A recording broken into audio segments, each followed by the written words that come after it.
Σέντρα για τον Μπέλεκ, κεφαλιά έξω. Ξανά πρωταγωνιστής ο 18χρονος Καμερουνέζος. Τελείωσε μία ακόμα φάση για την ΑΕΚ. Εδώ πήριξε πιο ψηλά. Και ο Γκούντιονσεν δίπλα του, το σούτ από τον Μάκο, καλό έξω. Να που ανεβάζει στροφές η ΑΕΚ στο 57.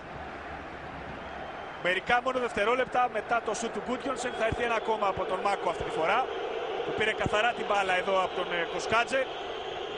Είχε την επιλογή του Γκούντιονσεν, αλλά είχε και χώρο μπροστά του, είχε οπτικό πεδίο. Δεν έπεσε πάνω του για να τον κλείσει ο Ρεφιασβίλη. Καθόλου κακό το σούτ από τον Μάκο. Μάκος για τον Καράμπελα. Η πάσα για τον Λεωνάρντο.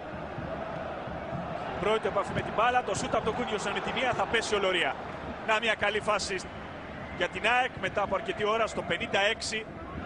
Δεν υπάρχει offside, φεύγει από κανονική θέση ο Λεωνάρντο. Το πρώτο τελείωμα από άλλο παίχτη της ΑΕΚ πλην του Μπέλεκ στο μάτς. Ο Ισλανδός ο Γκούντιονσεν θα σουτάρει. Να που αμέσως ο Λεωνάρντο κάνει αισθητή την παρουσία του με ταχύτητά του. Σέντρα του Γεωργία για τον Γκούντιονσεν. Το Μασβίλη Άτσαλα. Ο Κάρλος έχει χώρο για το σούτ, θα το κάνει εξαιρετικό έξω. Ένα ακόμα σούτ για την ΑΕΚ στο 62.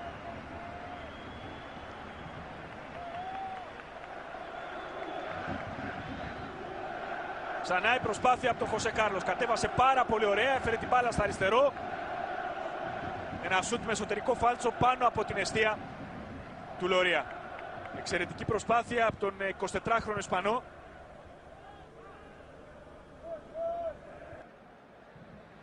Γεωργέας. Φέρει την μπάλα στο αριστερό, η σέντρα στο δεύτερο δοκάρι για τον Κάρλος. Κεφαλιά γκολ από τον Χουάν Κάρλος. 1-0 για την ΑΕΚ. Παίζοντας πίσω από τον Σέντερφορ. Εδώ θα έρθει από πίσω, δεν υπάρχει καμία περίπτωση offside. Μπορεί να είναι ο Λεωνάρντο εκτεθειμένος, αλλά η μπάλα πηγαίνει εκεί που ο Χωσέ Κάρλος θα τη στείλει στα δίκτυα. Κανένα περιθώριο. Λορία, τον βρήκε. Είχε κίνηση προς τα δεξιά ο Λορία. Η μπάλα πήγε στην αριστερή του γωνία. Πολύ έξυπνη κεφαλιά από τον Χωσέ Κάρλος. 1-0 για την ΑΕΚ.